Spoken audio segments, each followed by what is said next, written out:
Welcome to another Bible tour of the lands that Paul visited on his missionary trips. And today we're in Athens, but specifically we're at the Areopagus, also known as Mars Hill. Areopagus, the Greek term of the word. Mars Hill was the Roman, has changed it to it. But this was a place for hearing what was going on. And we find the story in Acts chapter 17. Now, while Paul was waiting for them in Athens, his spirit was provoked within him as he saw the city that was full of idols. So he reasoned in the synagogue with the Jews and the devout persons, and in the marketplace every day with those who happened to be there. So the first thing Paul did when he got here was he started sharing the gospel. He went into the synagogues as were usual, and he spoke to the Jews. Then he went into the marketplace, the agora, and he started sharing with the people there. The people got excited because, see, Athens was a city of philosophers. It was a city where they enjoyed hearing strange ideas, and people that were from away, they loved to hear about them. So they actually welcomed Paul to go to the Areopagus to share his views. Now, what I want to show you is that Paul presented the gospel in a way that we can emulate today to reach those who do not know Christ. And so what had happened was he met with and was invited by the Stoics and Epicureans. Those were a vastly different faction of people that believed differently, but they wanted to hear what Paul was going to say. So we pick up the story in verse 22 of Acts 17, and watch how he presents the gospel.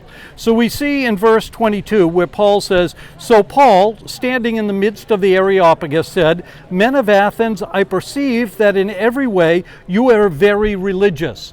So the first thing he did is he actually commended them. So he got on their side. They understood that. And then watch how he plays upon their curiosity. He says, "For I passed along and observed the objects of your worship. I found also an altar with this inscription, 'To the unknown God.' What therefore you worship as unknown, this I am going to proclaim to you." So he played upon their curiosity. And then, as every good teacher knows, he uses a visual in verse 24. "The God who made the world and everything in it, being Lord of heaven and earth, does not live in temples made by man." So here at the Areopagus, we can look up and we can see the Temple of Athena. That was built on the highest location in this area after the goddess Athena, and he is contrasting what he is going to say, the God who made the whole world, compared to men who made such a small structure as this. And then he goes on and ascribes the God that they were worshiping. He says, "Nor is he served by human hands as though he needed anything, since he himself gives to all mankind life and breath and everything." Unlike the gods of the ancients that were demanding sacrifices, our God is a love who provides everything. He goes on in verse 26, "And he made from one man every nation of mankind to live on all the face of the earth, having determined allotted periods and boundaries of their dwelling place." Athens had been and was going to continually be conquered many times by many nations who had many gods.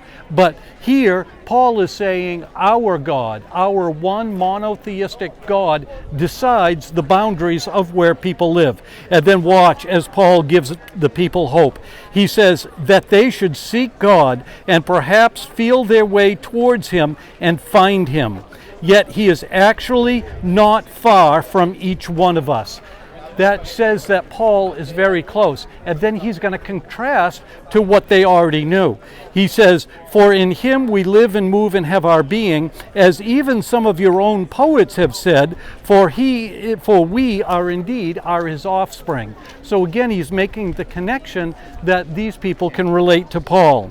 Now, we've seen many statues here in Athens. He goes on in verse 29, being then God's offspring, we ought to not think that the divine being is like one of gold or silver or stone, in image formed by the art and imagination of man. So he compares what they've always known to the true and living God.